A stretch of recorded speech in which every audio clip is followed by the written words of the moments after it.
Good morning मेरे प्यारे मित्र, कैसे हैं आप? सब अच्छे होंगे। स्टडी विद विजन चैनल पर आपका स्वागत है, मोस्ट वेलकम है। चलिए हम लोग जो है अगले टॉपिक की ओर बढ़ते हैं।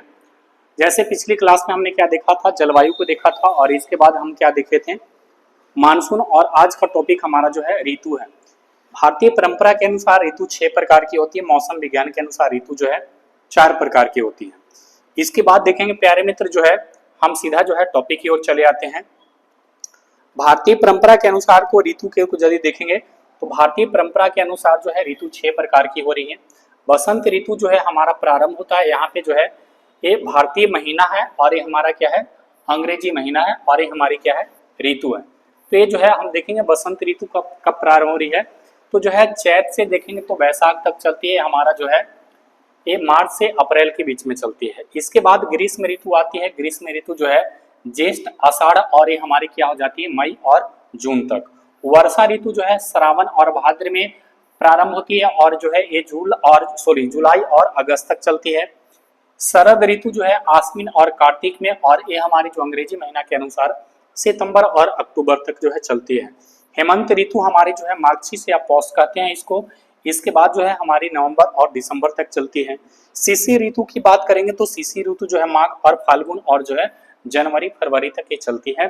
इसमें देखेंगे तो जो है हिंदू कैलेंडर के अनुसार या हमारे हिंदी कैलेंडर के अनुसार देखेंगे तो चैत जो होता है वो पहला महीना होता है, और अंतिम जो होता है, लास्ट जो होता है, इसको देखेंगे तो लास्ट महीना जो हमारा क्या होता है, फागुन होता है।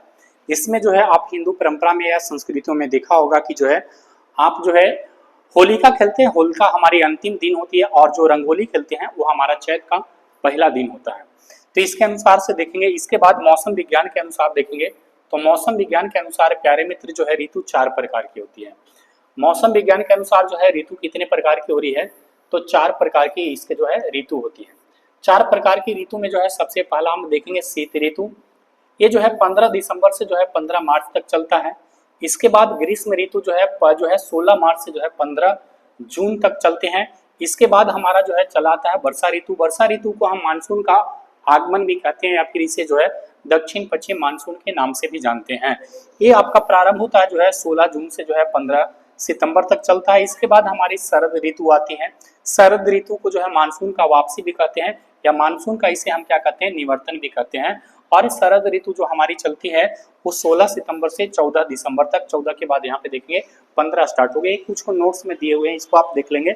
आप इसे स्क्रीनशॉट करने का प्रयास करेंगे ताकि आप आने वाले एग्जाम में जो है सवाल जो बनेंगे यहाँ से जो है आप नोट्स तैयार कर लेंगे। चलिए हम जो है सीधा जो है टॉपिक की ओर चले आते हैं। ऐसा क्यों होता है थोड़ी सी समझेंगे। आज जो हम लोग स्टार्ट करने जा रहे हैं उसमें से हम जो स्टार्ट करेंगे वो हम क्या करेंगे प्यारे मित्र, वर्षा ऋतु। क्योंकि वर्षा ऋतु जो है आपको हाल ही में समाप्त होने जा रहे हैं, यानी कि हो ही गए। इस कैलेंडर के अनुसार से देखेंगे तो हमारी वर्षा ऋतु क्या होगी, समाप्त होगी। आज जो है हम जो वीडियो बना रहे हैं वो हमारी जो है 22 सितंबर है, तो जो है वर्षा ऋतु तो हमारी समाप्त हो गई। तो ये जो है इसके अनुसार से देखेंगे तो जो है हम लोग जो है, लेकिन मैं जो स्टार्ट करने जा रहा हूँ वर्षा ऋतु को स्टार्ट करने जा रहा हूँ। वर्षा ऋतु भारत में क्यों आती है, कैसे आती है, थोड़ा सा यहाँ पे आप समझने का प्रयास करेंगे। मैं मानचित्र के अनुसार से मैं दर्शा दूं कि जो है ये पूरी जो है ग्लोब की स्थिति आ गई। ग्लोब की स्थिति में देखेंगे तो जो है यहाँ पे आप समझेंगे कि जो है सूरज की किरणें लंबवत जो है कहाँ पे चमक रही है, तो सूरज की लंबवत किरणें जो है प्यारे मित्र जो है ये 23:30 से 23:30 यानी कि उत्तर से दक्षिण के बीच में जो है ये लंबवत किरणें चमकती है। ये जब लंबवत किरणें जब यहाँ से यहाँ के बीच में, जब यहाँ से यहाँ तक चमकती है, तो चमकने के दौरान आप जानते होंगे कि जो है जिस क्षेत्र में जो है सूरज की लंबवत किरणें चमकती है वहां पे हमारी क्या बनती है, ITCZ बनती है। क्या बनती है, ITCZ। हम बता दें कि जो है कर्क रेखा पर लंबवत किरणें जो है 21 जून को चमकती है। जब कर्क रेखा से विषुवत रेखा पर आती है तो 23 सितंबर को चमकती है। इसके बाद जो है ये 22 दिसंबर को जो है लंबवत किरणें मकर रेखा पर चमकती है। मकर रेखा से वापस लौट जाती है, ये जो है आपका 21 मार्च को जो है लौटती है, 21 से 22 मार्च को लौटती है। और ये जो है 21 जून को फिर कहाँ पहुंच जाता है, कर्क रेखा पर पहुंच जाती है। कर्क रेखा पर जब लंबवत किरणें पड़ेगी तो जो है भारत भी जो है कहाँ पे अवस्थित है, कर्क रेखा पर। भारत जब कर्क रेखा पर अवस्थित है तो यहाँ पे देखेंगे तो जब कर्क रेखा पर अवस्थित होने के क्रम में जो है यहाँ पे क्या बनेगा, ITCZ। जहां पे सूरज चमकती है वहां पे क्या बनती है, ITCZ बनती है। और ITCZ क्या होता है, एक निम्न दाब की क्या होती है, पेटी होती है। और आप जानते हैं कि हवा हमेशा जो है उच्च दाब से जो है निम्न दाब की ओर चल पड़ता है। हवा जो है हमेशा कहाँ चलता है, तो ऊंच से जो है निम्न की ओर जो है चल पड़ता है। और हवा जब ऊंच से निम्न की ओर चल पड़ेगी तो इसको भरने के लिए जो है चारों तरफ से हवाएं आएगी, लेकिन वह हवा जो है जिसमें नमी होगा उस हवा में क्या होगी कि जो है बादल का निर्माण होगा, और बादल निर्माण करने के क्रम में जो है क्या करेगी, बादल को छोड़ेगी तो वर्षा कराएगी। तो जाहिर सी बात है कि जो है ITCZ जहाँ पे लंबवत होगा वहां पे ITCZ बनेगा और वहां पे निम्न दाब की पेटी बनेगी, और इसको जो है चारों तरफ से जो है यानी कि हवा को आने के लिए निमंत्रित करेगा, और ये जो है जहां से हवा चल पड़ेगी उस डायरेक्शन के अनुसार से उसका जो है नामकरण पड़ जाएगा। ये तो आपने देख लिया। अब इसके अनुसार से यदि आप चलते हैं तो मैं आपको बताकर चलूं और मैं आपको जो है लेकर चलता हूं। अब यहाँ पे प्यारे मित्र देखेंगे तो एक फेरेल नाम के वैज्ञानिक है। फेरेल नाम के वैज्ञानिक क्या बताते हैं कि एक व्यापारिक पवन जो होती है वो व्यापारिक पवन जो है देखेंगे तो जो है आपका जो है दक्षिणी गोलार्ध और जो है उत्तरी गोलार्ध में जो है चलती है। हालांकि दक्षिणी गोलार्ध और उत्तरी गोलार्ध में जब चलती है तो देखेंगे तो इसे जो है कई नाम से जो है, हालांकि पवन को जो पढ़ेंगे तो पवन 3 प्रकार के होते हैं, लेकिन वो जो है वर्ल्ड ज्योग्राफी का टॉपिक है, उसमें हम लोग विशेष रूप से चर्चा करेंगे। व्यापारिक पवन क्या होती है कि फेरेल के नियम के अनुसार बताते हैं कि जब विषुवत रेखा को पार करती है तो उत्तरी गोलार्ध में हमेशा जो है ये दाएं मुड़ने का प्रयास करती है, और दक्षिणी गोलार्ध में जब आती है तो हमेशा जो है क्या करती है, तो बाएं मुड़ जाती है। तो यानी कि जो है एक कंडीशन होती है कि आपने देखा कि यहाँ पे जो है 90 डिग्री दक्षिण है और 90 डिग्री यहाँ पे क्या है, उत्तर है। अब यहाँ पे जो है 90 डिग्री है तो सूरज की लंबवत किरणें न पड़ने के कारण जो है यहाँ पे कैसा बन रहा है, हमारा जो है उच्च दाब की पेटी बन रही है। कैसी बन रही है, तो यहाँ पे उच्च दाब बन रही है और यहाँ पे भी हमारी क्या बन रही है, उच्च दाब की पेटी बन रही है। लेकिन जो है हम बीच में जब चले आते हैं तो 60 डिग्री के आसपास हमारा क्या बन जाता है, निम्न दाब की पेटी बन जाती है, और 30 डिग्री अक्षांश के बीच हमारा क्या बन जाता है, तो देखेंगे तो जो है उच्च दाब की पेटी, और जो है विषुवत रेखा पर क्या है, निम्न दाब की पेटी तो है। ये क्या है, हमारी जो है निम्न दाब की पेटी है। और निम्न दाब की जब पेटी है तो यहाँ पे आप ये समझेंगे, जैसे मैं आपको 1 सेकेंड में दिखाता हूँ ताकि आपके जो है थोड़ी सी स्पष्टीकरण के लिए जो है थोड़ी सी यहीं पे आप समझ लेंगे। ये जो है यहाँ पे देखने के क्रम में जो है ये जो व्यापारी पवन जब चलती है तो चलने के क्रम में जो है हवा जो है हमेशा सीधा नहीं चलता, हवा हमेशा जो है वो किसी जो है तिरछी चलती है। तो तिरछी चलने के क्रम में देखेंगे तो हवा जो है कहाँ से आ रही है, तो इस डायरेक्शन को हम क्या नाम दे दें, तो ये हमारी क्या होगी, दक्षिण, और ये हमारी क्या होगी, पूरब। इसको नाम क्या दे देंगे हम, दक्षिण पूरब नाम दे देंगे। अब जो है दक्षिण पूरब जो है व्यापारिक पवन जो है जब चलती है तो किस डायरेक्शन में जा रही है, तो इसको देखेंगे तो हमारा क्या हो गया, उत्तर, और इसको हम क्या कहेंगे, पश्चिम। तो उत्तर पश्चिम की ओर आ रही है। लेकिन मैंने क्या बताया कि फेरेल नाम के वैज्ञानिक है, जब यानी कि विषुवत रेखा से उत्तर में जाएंगे तो हमारा क्या हो जाएगा, यानी कि विषुवत रेखा को पार करेंगे तो उत्तर आ जाएगा। तो उत्तर रेखा में पार करने के, उत्तर में जब पार करती है तो पार करने के क्रम में जो है ये क्या हो जाती है, इसका मुख जो है देखेंगे तो क्या हो जाएगा, हमारा दक्षिण पश्चिम से जो है उत्तर पूरब की जो है इसका डायरेक्शन आ जाएगा। और उत्तर पूरब की जब डायरेक्शन आ जाएगा तो इस डायरेक्शन में जो है चलना पसंद करती है, और जिसके कारण जो है सीधा नहीं बल्कि जो है ये तिरछा चलती है। तो इसका डायरेक्शन कहाँ से हो गया, दक्षिण पश्चिम से जो है उत्तर पूरब की डायरेक्शन हो गया, दक्षिण पश्चिम से जो है उत्तर की डायरेक्शन हो गया। और भारत कहाँ पे है, भारत यहीं पे तो है। तो भारत जो है जब यहाँ पे है तो डायरेक्शन देखेंगे तो जो है भारत के संदर्भ में जब ये जो है पूरा का पूरा जो हिंद महासागर है, तो हिंद महासागर से आप जान रहे हैं कि जो है हम किसकी बात कर रहे हैं, ये जो है जून, यानी कि जो है हम जून की यदि बात करेंगे तो जून में जो है ये आपकी कर्क रेखा मैंने बनाया, और कर्क रेखा में जो है भारत के यानी कि कर्क रेखा पर जो है क्या बन रहा है, ITCZ बन रहा है। क्या बन रहा है, ITCZ बन रहा है। और यहाँ पे जब निम्न दाब की पेटी बनेगी तो इसको क्या करेगा, चारों तरफ से उच्च दाब की जो है हवाओं को निमंत्रित करेगा और इसको भरने के लिए जाएगा। ये जब हवा जा रही है तो जो है देखेंगे तो हिंद महासागर से क्या कर रही है, ये नमी प्राप्त कर ले रही है, और नमी प्राप्त करके जो है भारत तथा जो है कर्क रेखा के क्षेत्रों में जो है क्या कराएगी, ये तमाम क्षेत्रों में वर्षा कराएगी। तो वर्षा का तो जो है ये देख लिया, तो जो है ये हवा को निमंत्रित कर रही है, ये जो है आर्द्र हवा को जो है निमंत्रित कर रही है। अब यहाँ पे आप देखेंगे तो जो है भारत की कुछ स्थितियां मैंने जो है यहाँ पे इस तरह से बनाया है, और थोड़ा सा समझेंगे। जब ये भारत के संदर्भ में यहाँ पे हवाएं जब पहुंचती है तो हवा यहाँ पे पहुंचने के क्रम में जो है एक कितने पार्ट में बढ़ जाती है, 2 पार्ट में। भारतीय जो है प्रायद्वीप जो है इसे 2 पार्ट में बांट देती है। ये जो है पूरा हिंद महासागर, और ये हिंद महासागर देखेंगे तो भारत के पश्चिम में क्या है, अरब सागर है, और भारत के पूर्व में क्या है, यहाँ पे बंगाल की खाड़ी है। अब देखेंगे तो यहाँ पे बंगाल की खाड़ी और यहाँ पे अरब सागर शाखा, इसलिए इसका नामकरण क्या हो जाता है, अरब सागर शाखा, और एक हमारी क्या हो जाती है, बंगाल खाड़ी की शाखा। तो इसके जो है 2 पार्ट में बांट देते हैं प्यारे मित्र। अब अरब सागर शाखा को देखेंगे तो इससे जो है 3 पार्ट में बांटते हैं। अरब सागर शाखा जो है हमारा जो है 3 पार्ट में बढ़ जाता है। पहला, ये हमारा क्या हो गया, दूसरा, और ये हमारा क्या हो गया, तीसरा। तो ये भी जो है 3 पार्ट में बढ़ जाती है अरब सागर शाखा। अरब सागर शाखा की एक पहली शाखा जो है देखेंगे तो पश्चिमी घाट पर्वतमाला, जो कि पिछले क्लास में आपने पढ़ा था। पश्चिमी घाट पर्वतमाला को देखेंगे तो जो है टकराती है, और पश्चिमी घाट पर्वतमाला से टकराने के क्रम में जो है ये जो है देखेंगे तो सबसे पहले जो है वर्षा कहाँ करा रही है, तो इसको हम क्या बोलते हैं, मालाबार तट कहते हैं। इसको हम क्या कहते हैं, मालाबार तट कहते हैं। और मालाबार तट में जो है आप जानते हैं, मालाबार में जो है सबसे पहले जो है यहाँ पे वर्षा कब कराती है, तो जून के पहला सप्ताह में जो है यहाँ पे वर्षा पहुंच जाती है। तो केरल में सबसे पहले भारत में जो है, भारत के स्थल खंड पर सबसे पहले जो है केरल में जो है मानसून पहुंचती है, और ये जो है आपका जून के पहला सप्ताह में यहाँ पे मानसून पहुंचती है। और ये पश्चिमी घाट पर्वतमाला से जो है टकराती है, और टकराने के क्रम में जो है इस पश्चिमी घाट पर्वतमाला की औसत ऊंचाई कितनी है, तो 900 से कितनी है, तो 1200 मीटर है। आपने पढ़ा है पिछले क्लास में जो है 900 से 1200 मीटर तक जो है इसकी ऊंचाई है, और 900 से 1200 मीटर की ऊंचाई तक जो है ये हवा जो है सीधा जो है पर्वत पर चढ़ता है। क्या चढ़ता है, पर्वत पर चढ़ता है। और पर्वत पर चढ़ने के क्रम में क्या होती है, उदाहरण के लिए देख लेंगे कि ये हमारी जो है एक पर्वत की भाग हो गई।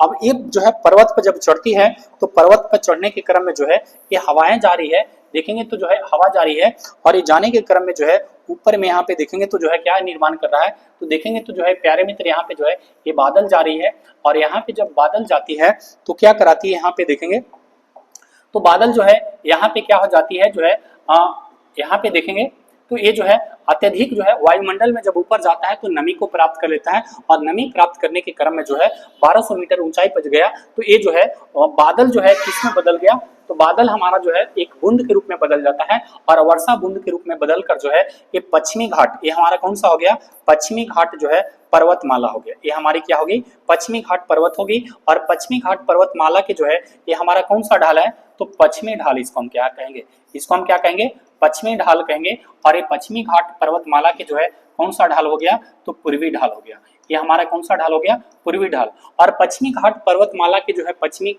ढाल में जो है ये जो है आपका ऊंचाई तक चढ़ती है, और यहाँ पे एक हरास होती है जिसको बोलते हैं एडिया, इसको हम बोलते हैं एडियाबेटिक, एडियाबेटिक। और एडियाबेटिक जो है क्या होती है, ताप ह्रास होती है। क्या होती है, ताप ह्रास होती है। और एडियाबेटिक ताप ह्रास होने के क्रम में जो है क्या होता है कि जो है बादल जो है धीरे धीरे देखेंगे, ये हवा जो है धीरे धीरे जो है क्या होती है कि नीचे उतरना स्टार्ट होती है। ये हमारी क्या है, पवन है।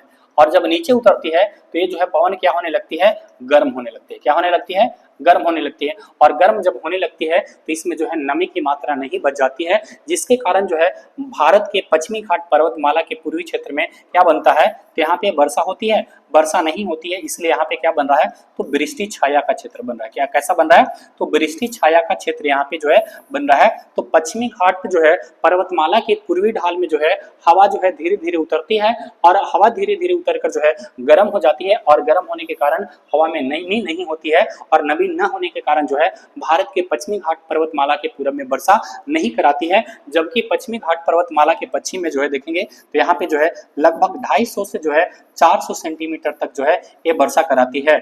और पश्चिमी घाट पर्वतमाला के पश्चिम क्षेत्र में 250 से 400 सेंटीमीटर तक वर्षा कराने के क्रम में जो है यहाँ पे जो है हमेशा जो है वनस्पतियां देखेंगे, तो वनस्पतियां जो है देखेंगे तो वनस्पतियां जो है कैसी पाई जाती हैं, तो वनस्पतियां यहाँ पे देखेंगे प्यारे मित्र, तो वनस्पतियां जो पाई जाती है यहाँ की, तो वो कैसी पाई जाती है, सदाबहार। कैसी पाई जाती है, तो सदाबहार जो है वनस्पतियां यहाँ पे पाई जाती है।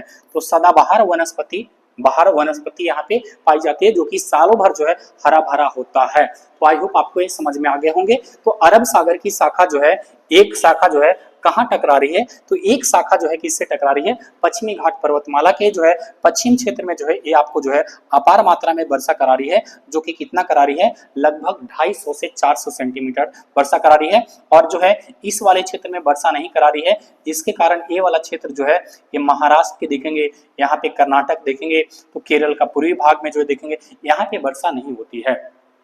और महाराष्ट्र के क्षेत्र में देखेंगे तो अधिकांश किसान जो है यहाँ पे अकाल पड़ जाती है वर्षा न होने के कारण, और जो है जिसके कारण जो है यानी कि किसान जो है यहाँ पे आत्महत्या करने के लिए क्या हो जाते हैं, मजबूर हो जाते हैं। इसके दूसरी शाखा देखेंगे तो एक नर्मदा नदी पढ़ा होगा आपने, यहाँ पे जो है नर्मदा नदी और एक हमारी तापी नदी। तो नर्मदा और तापी नदी घाटी के सहारे जो है भारत के अंदर क्षेत्र में प्रवेश कर जाती है, जो कि बिहार और झारखंड तक पहुंचकर जो है लगभग इतना वर्षा करा रही है, तो ये 150 सेंटीमीटर तक जो है ये वर्षा कराती है। तो ये शाखा जो है ये देखेंगे तो अरब सागर की शाखा एक नर्मदा और तापी नदी के सहारे जो है भारत के अंदर क्षेत्र में पहुंचकर यानी कि बिहार और झारखंड तक पहुंचती है और 150 सेंटीमीटर तक वर्षा कराती है। और एक बंगाल खाड़ी की शाखा जो है एक और जो है यहाँ से निकल पड़ती है। तो बंगाल खाड़ी की एक शाखा जो है देखेंगे तो एक यहाँ से जो है हुगली नदी की घाटी के सहारे जो है ये प्रवेश करती है, इसकी जो है सहारे प्रवेश करी है। तो हुगली नदी घाटी के सहारे जो है यहाँ पे प्रवेश करती है, और यहाँ पे प्रवेश करने के क्रम में जो है इससे क्या हो जाती है, मिल जाती है। इससे क्या हो जा रही है, यहाँ पे देखेंगे क्या हो रही है, यहाँ पे जो है ये मिल जा रही है, और मिलने के क्रम में जो है देखेंगे तो क्या करा रही है, जो दोनों मिलकर जो है कुछ हल्की फुल्की जो है यहाँ पे ये वर्षा कराती है। तो आपने यहाँ पे देख लिया। इसके बाद देखेंगे एक शाखा, तीसरी शाखा देखेंगे तो एक तीसरी शाखा जो है गुजरात के सौराष्ट्र क्षेत्र को जो है पार करते हुए राजस्थान को डायरेक्ट सीधा जो है लांघ जाती है। राजस्थान में और गुजरात के क्षेत्र में उतनी अपार मात्रा में वर्षा नहीं कराती है, कुछ जो है गुजरात के क्षेत्र में यहाँ पे कराती है, क्योंकि इसके बीच में जो है मार्ग में जो है कुछ पहाड़ियां हैं गुजरात के, जैसे गिर हो गया, मांडव हो गया, गिरनार हो गया, कच्छ पहाड़ी हो गया। इन सभी पहाड़ियों से जो है अवरोधक बन के कुछ जो है गुजरात के सौराष्ट्र क्षेत्र में, काठियावाड़ के क्षेत्र में वर्षा कराती है, परंतु राजस्थान में कोई इसका अवरोधक नहीं मिलता। जबकि अरावली पर्वत जो है इसके समानांतर होने के कारण जो है ये वर्षा जो है इसको नहीं करा पाती है अरावली पर्वत, जिसके कारण जो है अरावली पर्वत के पश्चिम से जो है अरब सागर की तीसरी शाखा राजस्थान को जो है लांघ जाती है, और लांघ कर जो है कहाँ पहुंच जाती है, तो हिमालय के गिरिपाद क्षेत्र में पहुंच जाती है। और हिमालय के गिरिपाद क्षेत्र में पहुंचकर जो है ये देखेंगे तो जो है एक बंगाल खाड़ी की शाखा जो है ये कहाँ पहुंचेगी, बंगाल खाड़ी की शाखा जो है ये कहाँ पहुंच रही है, तो यहाँ पहुंच रही है, और यहाँ पहुंचने के क्रम में जो है इससे मिल जाती है और हिमालय के गिरिपाद क्षेत्र में अत्यधिक जो है वर्षा कराती है। तो यानी कि यहाँ पे भी जो है ये वर्षा करा लिया। अरब सागर की शाखा को तीन को आप देख लिया, एक हमारी मालाबार, एक हमारी जो है नर्मदा तपी घाटी के सहारे जो है भारत के अंदर क्षेत्र में पहुंच रही है, और एक हमारी जो है राजस्थान को लांघ कर जो है हिमालय के गिरिपाद क्षेत्र में ये वर्षा करा रही है। अब जो है हम देखेंगे बंगाल खाड़ी की शाखा। बंगाल खाड़ी की शाखा देखेंगे तो बंगाल खाड़ी की शाखा से सबसे पहले मानसून कहाँ रहा है, तो ये जो है अंडमान निकोबार द्वीप में जो है आपका सबसे पहले वर्षा होती है, और ये कब होती है, 25 मई को होती है। तो अंडमान निकोबार द्वीप में जो है 25 मई। भारत में पूछा जाएगा कि भारत में सबसे पहले मानसून कहाँ आता है, तो सबसे पहले यदि पूछ दिया तो 25 मई, लेकिन जो है भारत के स्थल खंड की यदि बात कर देंगे तो सबसे पहले जो है केरल के मालाबार तट पर आती है। इसके बाद 25 मई को यहाँ पे वर्षा रही है।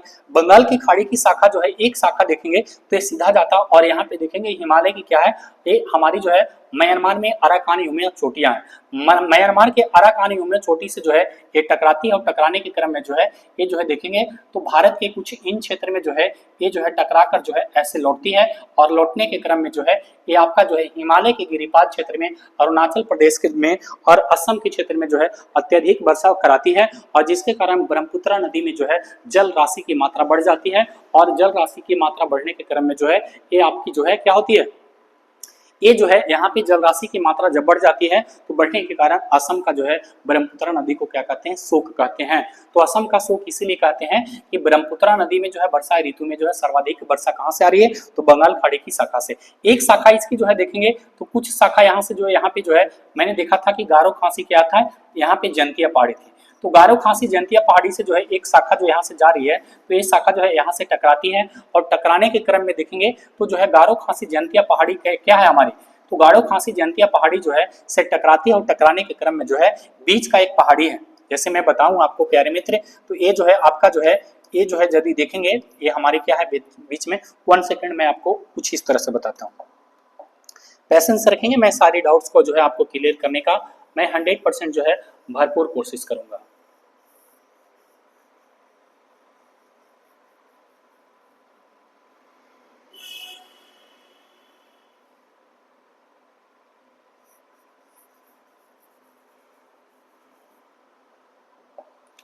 यदि यहाँ पे देखेंगे तो हमारी जो है 3 प्रमुख जो है पहाड़ियां हैं, एक यहाँ पे जो है गारो है, यहाँ पे जो है एक क्या है खांसी है, और एक यहाँ पे देखेंगे तो जयंतिया है। तो गारो, खांसी, जयंतिया जो है तीन प्रमुख पहाड़ियां को मैंने बताया। अब जो है एक शाखा देखेंगे तो मैंने बताया कि बंगाल खाड़ी की शाखा जो है यहाँ से ऐसे जा रही है, और जाने के क्रम में जो है देखेंगे तो ये जो है यहाँ पे नीचे दक्षिण में देखेंगे तो एक यहाँ पे जो है चेरापूंजी का पठार है, एक यहाँ पे जो है खांसी पहाड़ी, सबसे बीच वाले को हम क्या बोलते हैं खांसी पहाड़ी। और खांसी पहाड़ी जो है खांसी, ये जो है हमारी क्या है खांसी पहाड़ी। और खांसी पहाड़ी का जो आकृति है प्यारे मित्र देखेंगे तो खांसी पहाड़ी की जो आकृति है, मैं थोड़ा सा आपको बता दूं कि खांसी पहाड़ी का जो आकृति है, 1 सेकेंड,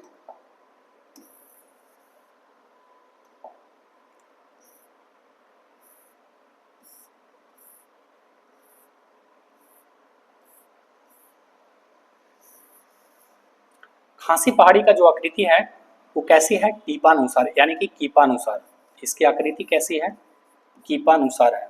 और कीपानुसार यानी कि तेल जो ढालने होता है, तेल जो एक डब्बा से दूसरे डब्बा में जो ट्रांसफर करते हैं उसको हम बोलते हैं कीपा या टीपा बोलते हैं। तो जो है कीपानुसार जो है इसकी आकृति है, और जो है नीचे का भाग पतला, ऊपर का भाग जाकर चौड़ा हो गया है। और यहाँ पे देखेंगे तो हमारा कौन सा है चेरापूंजी का पठार है, यानी कि यहाँ पे क्या है हमारा चेरापूंजी का जो है यहाँ पे पठार है। और चेरापूंजी के पठार पर यदि देखेंगे तो जो है यहाँ पे जो है एक खास जगह की यदि मैं बात कर लूँ तो यहाँ पे जगह है जिसको बोलते हैं मानसीन, जो है इसको हम क्या बोलते हैं मानसीन राम बोलते हैं। इसको हम क्या बोलते हैं प्यारे मित्र, इसको बोलते हैं मानसीन राम। और मानसीन राम में जो है दुनिया में सबसे ज्यादा वर्षा होता है, वो कितना होता है 1100 जो है 86 सेंटीमीटर होता है। कितनी होती है 1186 सेंटीमीटर। और किस शाखा से हो रही है बंगाल खाड़ी की शाखा से हो रही है, और किस पहाड़ी पर हो रही है तो खांसी पहाड़ी पर हो रही है। ये बहुत ज्यादा सवाल डीप करेगा, तो जो आप देखेंगे तो खांसी पहाड़ी पर सर्वाधिक वर्षा हो रही है। दुनिया में सबसे ज्यादा वर्षा कहाँ हो रही है चेरापूंजी के पठार पर। और ये कहाँ हमारा जो है मासीन राम, यानी कि जो है हमारा क्या हो गया मासीन राम, जो यहाँ जो है आपकी जो है वर्षा हो रही है। तो मासीन राम तो आपने देख लिया कि मासीन राम पर जो है दुनिया में सबसे ज्यादा वर्षा हो रही है। और कितना हो रही है हमारी तो 1186 सेंटीमीटर के आसपास हमारी वर्षा हो रही है। तो आई होप आपका एक टॉपिक क्लियर हो गया।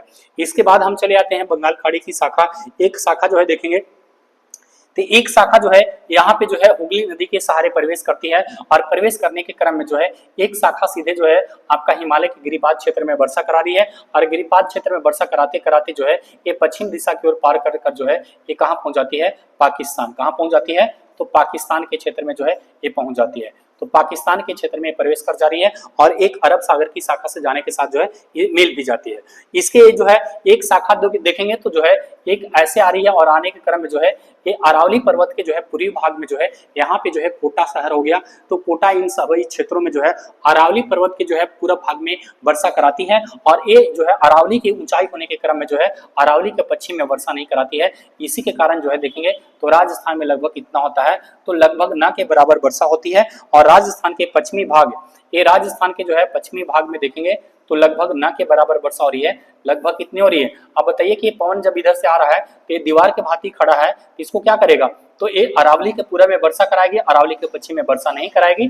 और जो है हल्की फुल्की जब वर्षा होती है इस वाली शाखा से होती है, और ये 15 सेंटीमीटर होती है। और यहाँ पे जो है एक हमारा मैदान का विकास होता है, उसको हम क्या बोलते हैं मरुस्थल बोलते हैं। क्या बोलते हैं मरुस्थल बोलते हैं। और मरुस्थल हम इसको क्या बोलते हैं राजस्थान का मरुस्थल कहते हैं, या फिर इसको हम क्या कहते हैं आपका जो है भारत का मरुस्थल कहते हैं। और उसको हम क्या बोलते हैं थार बोलते हैं। क्या बोलते हैं थार। और इसीलिए जो है थार मरुस्थल का निर्माण यहाँ पे होता है। आई होप आपको समझ में आ गए होंगे। और पूरी जो है मैंने जो है इस टॉपिक को समझाने का प्रयास किया। एक बार यदि आप इसे स्क्रीनशॉट कर लीजिए, चूंकि डायरेक्शंस के अनुसार से आप समझेंगे तो जो है बेहद आपको कम समय में और सरलता पूर्वक जो है आपको समझ में आ जाएंगे। चलिए आपने देख लिया।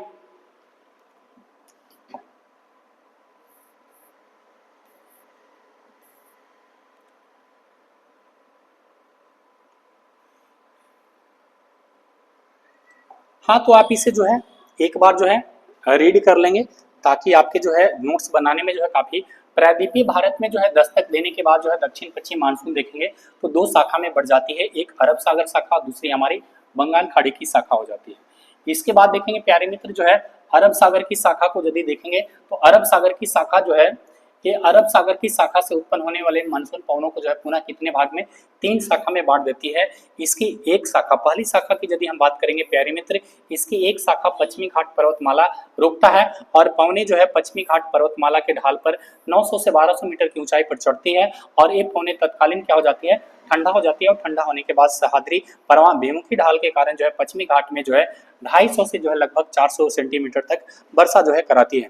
पश्चिमी घाट को जो है पार करने के बाद जो है पवने नीचे उतरती है और नीचे उतरने में गर्म होने लगती है और ये पवने जो है आर्द्रता में कमी पाई जाती है।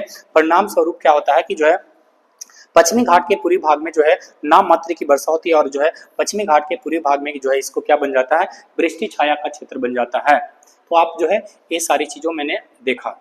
इसके बाद देखेंगे प्यारे मित्र दूसरा जो है शाखा इसकी अरब सागर की जो है दूसरी शाखा जो है देखेंगे तो जो है मुंबई के उत्तर में नर्मदा और तापी नदी घाटी के सहारे जो है ये मध्य भारत तक जो है दूर तक जो है वर्षा करा लेती है और छोटा नागपुर तक पर पहुंचकर जो है इतना लगभग जो है 150 सेंटीमीटर तक जो है वर्षा कराने का काम करती है और गंगा के मैदान में प्रवेश कर जाती है और बंगाल खाड़ी की शाखा से आने वाली मानसून शाखा से क्या हो जाती है, ये मिल जाती है। आप इसे स्क्रीनशॉट करते चले जाएंगे ताकि आपके नोट्स बनाने में काफी मदद मिलेंगे, क्योंकि जो है किताब में तो बहुत सारे पेचीदे मिलेंगे लेकिन जो है वहां से समझने और जो है आपको नोट्स बनाने में काफी जो है दिक्कत आ सकती है, इसलिए मैंने बहुत जो है शॉर्ट वे में जो है और बहुत मैं कॉन्सेप्चुअल जो है मैं दे रहा हूँ आपके डेटा। अब देखेंगे मानसून की तीसरी शाखा सौराष्ट्र यानी कि प्रायद्वीपीय क्षेत्र कच्छ से जो है टकराती है और जो है आपके गुजरात के क्षेत्र में वर्षा कराती है। अरावली श्रेणी के साथ साथ जो है पश्चिमी घाट राजस्थान को जो है पार कर जाती है और बहुत ही जो है यहाँ पे क्या होती है, कम वर्षा कराती है। लगभग कितना कराती है, 15 सेंटीमीटर के आसपास राजस्थान में वर्षा कराती है। पंजाब हरियाणा में जो है यह बंगाल खाड़ी की शाखा से जो है आने वाली मानसून शाखा से जो है क्या हो जाती है, मिल जाती है और दोनों शाखाएं एक दूसरे से मिलकर जो है पलबल रूप से जो है हिमालय के जो है पश्चिमी यानी कि पश्चिमी हिमालय के क्षेत्र में जो है वर्षा कराती है। विशेष कर जो है देखेंगे तो आपका हिमाचल का क्षेत्र हो गया आप, और ये शाखा जो है कहाँ पार कर जाती है, तो ये शाखा नहीं बल्कि जो है हमारी बंगाल की खाड़ी की शाखा जो है ये पार कर जाती है पाकिस्तान के क्षेत्र में। तो ये 3 प्रमुख शाखा तो आपने देख लिया। इसके बाद देखेंगे बंगाल खाड़ी की शाखा की मानसून पवने। बंगाल खाड़ी की शाखा के मानसून पवने के जो है पवनों की शाखा म्यांमार के तट से यानी कि म्यांमार का तट हमारा क्या हो गया, अराकानीयुमा तट एवं जो है दक्षिण पूर्वी बांग्लादेश से जो है कुछ हिस्सों से टकराती है, किंतु जो है म्यांमार के तट पर स्थित जो है हमारा कौन सा है, अराकानीयुमा पर्वत से जो है टकराती है और एक भारतीय उपमहाद्वीप की ओर जो है इसको विक्षेपित कर देता है, टकराने के बाद इसको लौटा देता है। ये जो है मानसून, इस प्रकार के मानसून जो है पश्चिम बंगाल और बांग्लादेश में जो है दक्षिण पश्चिम दिशा की अपेक्षा जो है ये क्या हो जाता है, दक्षिण पूर्व दिशा की जो है प्रवेश कर जाता है और ये जो है हिमालय पर्वत और जो है उत्तर पश्चिम क्षेत्र में जो है दिशा जो है तापी निम्न द्वीप के प्रभाव में जो है ये 2 पार्ट में बढ़ जाती है। कितने पार्ट में बढ़ जाती है, 2 पार्ट में। इसकी एक शाखा जो है गंगा के मैदान के साथ साथ जो है पश्चिम दिशा की ओर बढ़ने लगती है जो कि पंजाब हरियाणा तक पहुंच जाती है, पंजाब के मैदान तक पहुंचती है।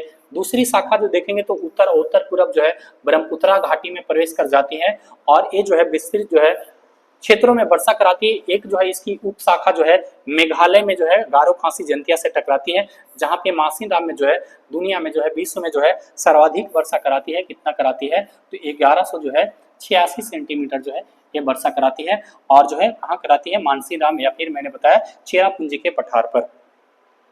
ये जो है दक्षिण पश्चिम मानसून से भारत में वर्षा कहाँ नहीं हो रही है उसको थोड़ा सा नोट देखेंगे। ये तमिलनाडु के तट पर जो है वर्षा ऋतु में जो है शुष्क क्यों रह जाते हैं, इसके लिए जो है 2 प्रमुख कारण है। पहला कारण को देखेंगे तो तमिलनाडु जो है तट जो है बंगाल खाड़ी की शाखा के मानसून पवनों के समानांतर पड़ता है, जिसके कारण नहीं हो रहा है। दक्षिण पश्चिम मानसून की जो है अरब सागर शाखा से जो है वृष्टि छाया का क्षेत्र भी बन जाता है, जिसके कारण जो है तमिलनाडु में वर्षा जो है नहीं करा पाती है। तो आई होप आपको पूरी जो है टॉपिक समझ में आ गया होगा और मैंने सारी डेटा देने का आपको प्रयास किया। थोड़ा सा यहाँ पे देख लेंगे तमिलनाडु में कैसे वर्षा नहीं हो रही है। तो ये जो है हमारी जो है भारत के तमिलनाडु में एक तट पड़ता है जिसको हम क्या बोलते हैं प्यारे मित्र, इसको हम बोलते हैं, इसको कोरोमंडल तट बोलते हैं। और कोरोमंडल तट पर वर्षा क्यों नहीं हो रहा है, मैंने बताया कि एक शाखा इसकी पश्चिमी घाट से टकराती है, जिसके कारण जो है इन क्षेत्रों में जो है वृष्टि छाया का क्षेत्र बन रहा है, एक कारण तो ये हो गया। और जब यहाँ पे देखेंगे तो ये मानसून शाखा जो है ये हमारी जो है कोरोमंडल शाखा के समानांतर, ये समानांतर सीधा निकल जा रहा है, यहाँ पे वर्षा नहीं करा रही है, इसी के कारण जो है यहाँ पे वर्षा नहीं हो पाती है। आई होप आपको समझ में आ गया होगा। अब इस सवाल पूछेगा कि निम्नलिखित में से कौन सा स्थान पर जो है दक्षिण पश्चिम मानसून से भारत में वर्षा नहीं होती है, तो क्या है हमारा जो है कोरोमंडल तट यानी कि जो है तमिलनाडु राज्य। आप आपको समझ में आ गए होंगे। चलिए मिलता हूँ अगले वीडियो में, और तब तक के लिए जो है थैंक यू, धन्यवाद प्यारे मित्र, लव यू दोस्तों, थैंक यू।